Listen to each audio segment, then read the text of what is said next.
A ver, es un hecho que en México no alcanza el dinero, el gobierno no le alcanza el dinero, porque no cobra suficientes impuestos.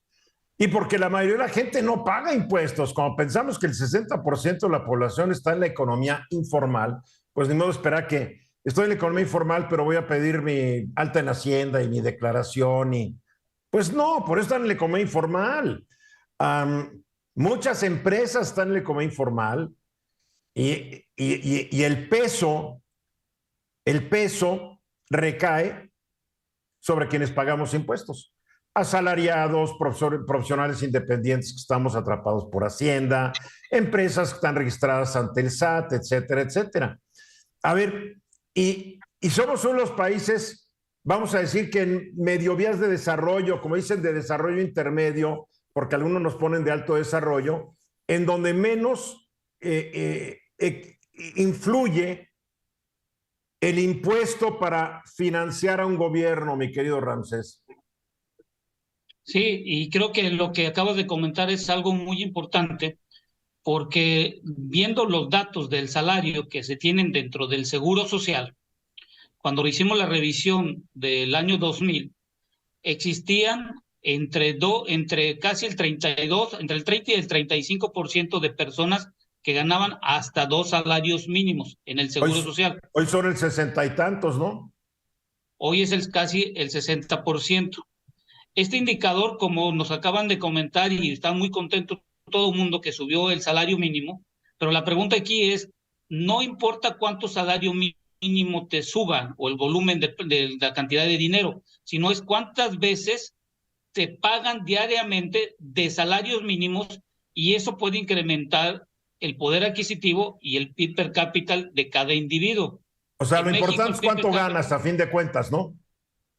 Exactamente. Y ahorita con esta cumbre que estamos observando, uno de los planteamientos que a las 7 de la mañana el presidente Biden sacó en la nota que hicieron de los tratados, creo que ni el presidente lo había visto de México, es sobre todo la migración, cómo pararla, y uno de los puntos fundamentales es, hay que incrementar el salario a los individuos para que no salgan de su país.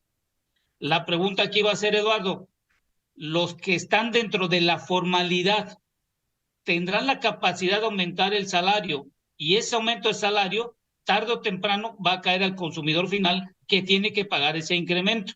A ver, hay que entender que Entonces, los sueldos no se dan por decreto. Los sueldos son consecuencia de un montonal de factores económicos, de la oferta de empleo, de cuánta gente está dispuesta a trabajar por ese sueldo, etcétera, etcétera. No se va a poder determinar por decreto. Pero yo quiero regresar, tú me mandaste unos datos muy interesantes. En México, los ingresos tributarios, que quiere decir impuestos, contribuciones, tarifas, etcétera, que cobra el gobierno, representan un poco menos del 17% del Producto Interno Bruto, mientras que en los países de la OCDE, a la cual México pertenece, en promedio representa el 34% del PIB. Dinamarca es casi el 47% del PIB, y por eso yo dudo mucho, y no es por estar en mala onda, dudo mucho que a fin de año, como ya se nos prometió, vayamos a tener un sistema de salud como el de Dinamarca. Pero yo quiero regresar entonces, los salarios bajos tampoco van a contribuir mucho a que haya impuestos, porque estos salarios no, bajos o no pagan impuestos o están subsidiados, y el impuesto a la renta lo paga el mismo gobierno. y eso que acabo de comentar, de acuerdo a la nueva ley de ISR y todo, hay cierto tope de salarios que deberían de pagar impuestos, y hacia arriba pagas, por debajo de ese valor no pagas impuestos. Entonces aquí, Eduardo, yo creo que aquí lo importante va a ser y se lo digo así en palabras muy directas, México está comenzando a ser un socio incómodo para Canadá y Estados Unidos. Ay, pues ¿Por qué entonces, te lo ¿para voy a qué decir esto? vinieron? Yo los vi muy contentos.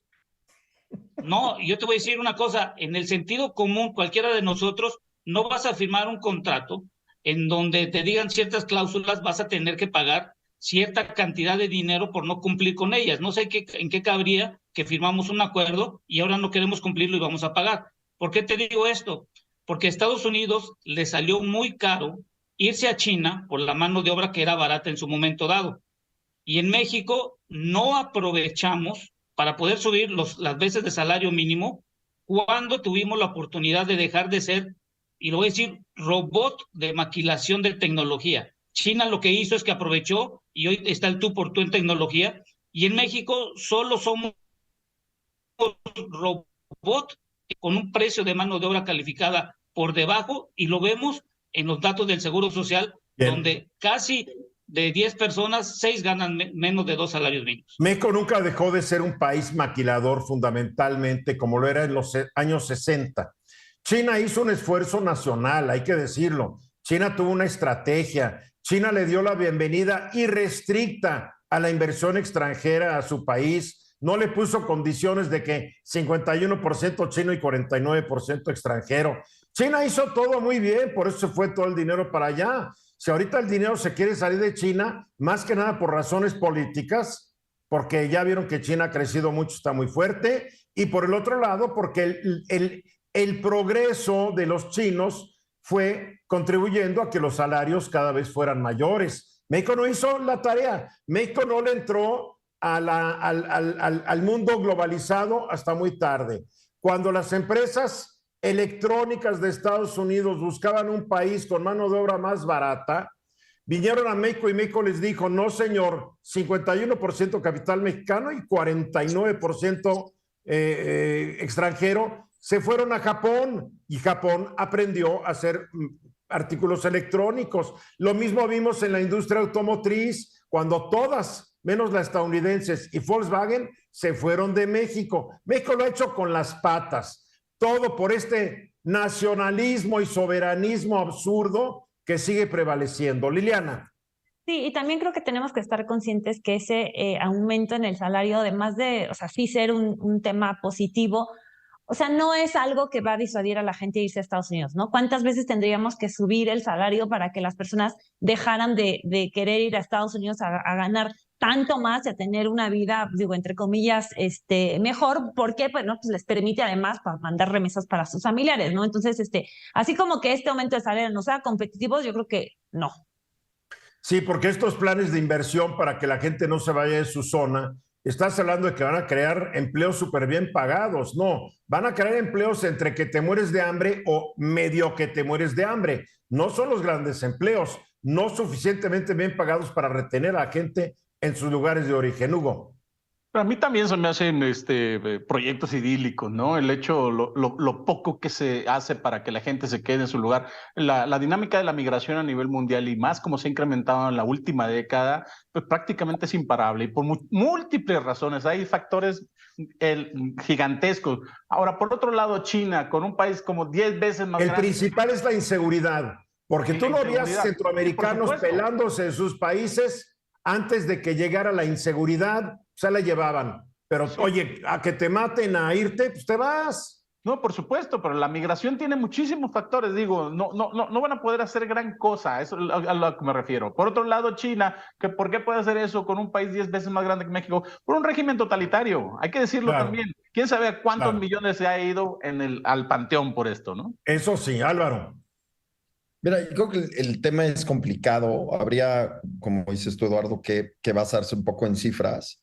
Pero en el caso de si somos o no competitivos frente a China, pues sí hay temas multifactoriales, pero hablando solamente del sueldo, la realidad es inclusive con el aumento del salario mínimo, México sigue siendo muy competitivo frente a China, por encima de Vietnam. O sea, los últimos datos ponen que una persona puede estar ganando, depende en qué zona, entre Shanghái o Beijing, podría estar ganando entre $400 y $600 mes. Y estamos hablando de mano de obra. Comparado con México... ¿Pero qué sirven salarios bajos y cuando tienes un lío legal te vas a pasar 5 años en el tribunal, Álvaro? Exactamente. No, si a ver, quieres correr a un empleado que te falló, se te va a ir un año y le vas a tener que dar toda una la nota. Lo que sí es cierto es que por ahora México se está volviendo muy competitivo, hay que decirlo, por eso es que hemos absorbido inversión de manufactura y por eso es que la frontera está llena. Y el tercer país de mano de obra más cara en el mundo es Alemania y es el tercer exportador del mundo. Sí, yo tengo una opinión diferente. Me parece que México en eso no lo está haciendo. Tenemos que ir a tan mal. mensajes, regresamos.